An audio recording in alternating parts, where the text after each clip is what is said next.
In this video, I'll tell you why paint handles are a game changer for your miniature painting, which ones I like, and what's best to look for in your handles.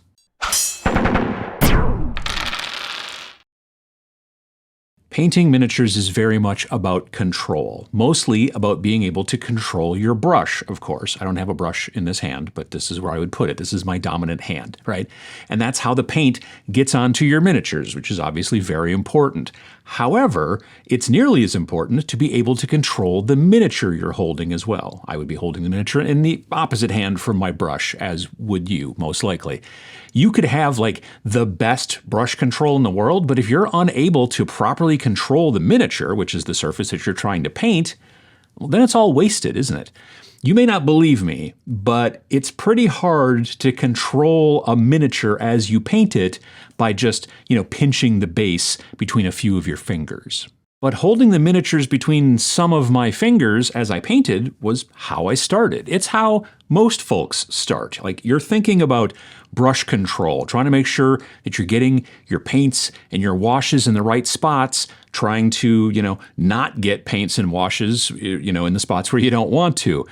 But one of the things that fights against your quest for brush control is a lack of miniature control. Don't just take my word for it, right? Every high-end and pro painter I know, and I know quite a few, every one of them uses some kind of paint handle to hold their miniatures so that they can get the paint where they want it to go. And it's more than just being able to hold the miniature steady, although that is a huge reason to get a paint handle. A paint handle also helps you to hold the miniature in different positions when you're trying to paint those kind of hard to reach places on the miniature, especially when you're trying to reach something on the underside of your model, right? And also, something important that we don't think about too much is hand comfort. Holding a nice paint handle is far more comfortable for long paint sessions than just pinching the base rims.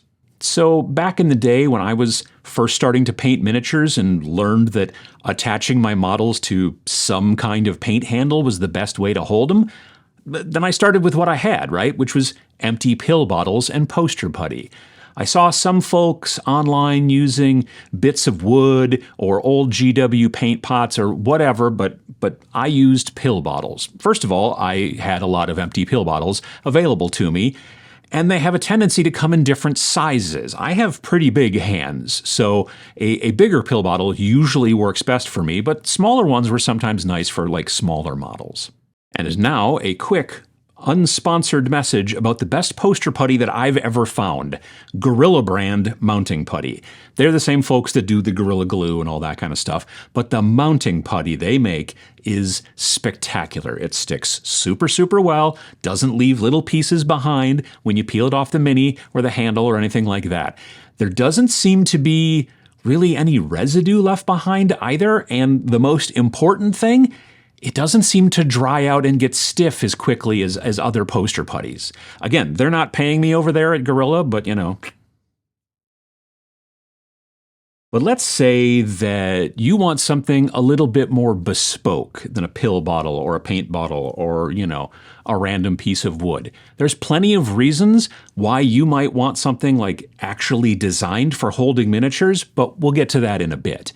But now, we're going to go through some of the paint handles I own and show you the pros and cons and also explain the features as well. My hope is that understanding some of what's out there, you'll be able to make a better decision about what kind of paint handles you'd prefer. I moved away from pill bottles and the old janky poster putty I used to use when Games Workshop came out with the paint handles they made sometime in the 2010s. I'm not exactly sure when they were released. The biggest benefit for me was that they had a clamp that pinched the rim of the model's base, so it was very easy to attach or remove the model, especially since at the time I was still using crappy poster putty from Hobby Lobby back then on my pill bottles, and it left bits behind and it would get hard, and it was no good. I could use one paint handle and then using the clamp just swap models as I was painting a squad or a warband or whatever. However, instead of just owning one paint handle, I started owning a lot of them. Whenever I'd go to play at my local store, I always felt I should buy something while I was there, using their gaming tables and breathing up their air and whatnot. So I'd usually grab a GW paint handle because they were only $8. Well, back then, they're not $8 now. And eventually I probably had about a dozen paint handles, right? Now, they also had bigger handles eventually that they started making for holding bigger bases, right? Like 50 and 60 millimeter bases. And those were great for bigger figures. Overall, the GW handles at that time, they were pretty ideal. However, there were some downsides. The spring-loaded clamps really only work well with GW's kind of like bevel-sided bases, right? Like straight-sided bases are okay as long as they're thin enough, but the kind of rounded edge bases, like for War Machine and Malifaux and some others, they can be a little sketchy to hold in the GW clamps. Like they're not necessarily as tight of a fit, in my opinion. Also, the handles themselves are actually a bit short and stubby, which can be a bit problematic depending on the size of your hands. Also, they seem easy to tip over on your hobby table, which can sometimes cause damage to your models if you aren't careful. Some years later, they made a new, skinnier paint handle, which looked kind of silly, I thought. There were certainly plenty of jokes online about what it looked like. Also, as a person with big hands, I didn't find it nearly as comfortable to hold as the older one.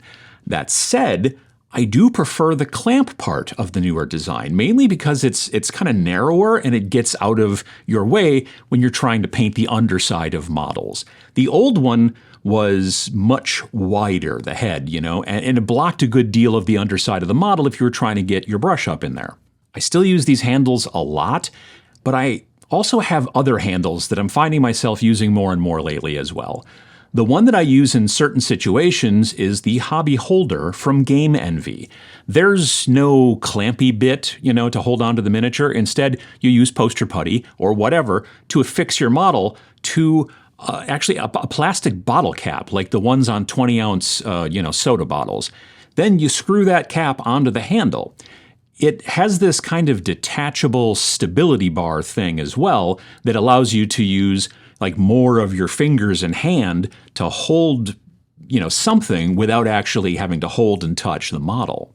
You see, your fingers have oils on them. It's part of your skin, right? And these oils are kind of bad for your minis. That's another good reason to use paint handles. It keeps your grubby mitts off the surface of your models and keeps your skin oils off of your paint. This stability bar thing is great for helping with that, and they make two sizes of stability bar as well, like a medium one and then like a large one or something like that. There's also the ergonomic grip if you want to hold your minis like you usually would with a paint handle, or you can just use the base and the stability bar if you want to as well. This setup is very customizable. Another type of model that I picked up at Nova Open a few years ago that I really enjoy are the magnetic painting grips from A-Case. These are 3D printed and come in all kinds of colors if you're into that. I like the black and red ones, of course. You can use poster putty to affix your bases to the head if you want, but they're also metallic. So if you magnetize your model bases for carrying and such, which a lot of people do, then your base and model will just easily attach to the handle's head when you're painting, the model. The other thing that I really love about these is that the head is also magnetic, so you can rotate it if you want. For me, the rotation means fewer fumbles when holding the handle. When I need to paint the other side of a model and I'm using GW handles or a pill bottle or whatever, then I have to rotate the entire handle in the palm of my hand.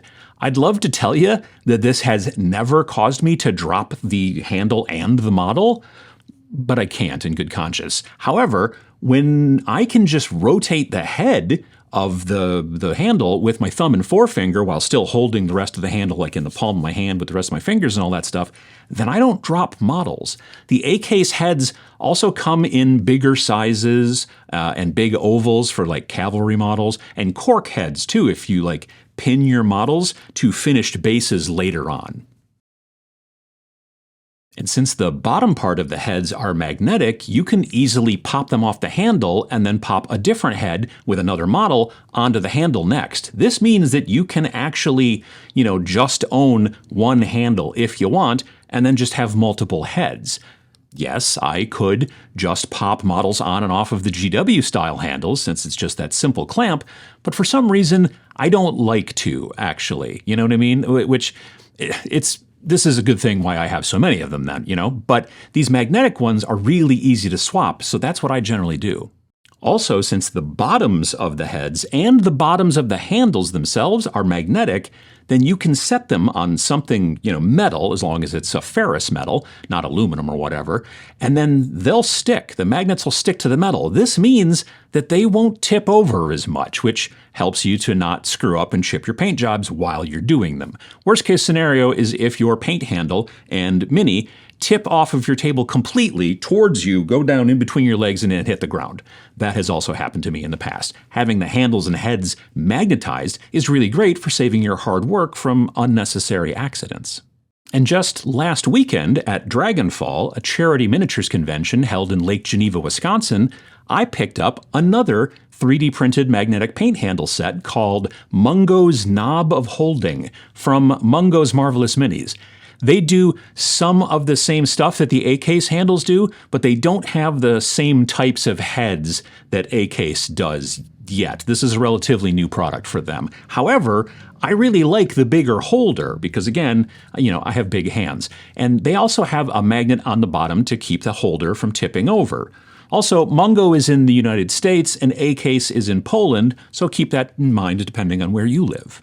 There are tons and tons of other paint handles out there on the market, and if you have a 3D printer, then there's even more to choose from, or you could even design your own.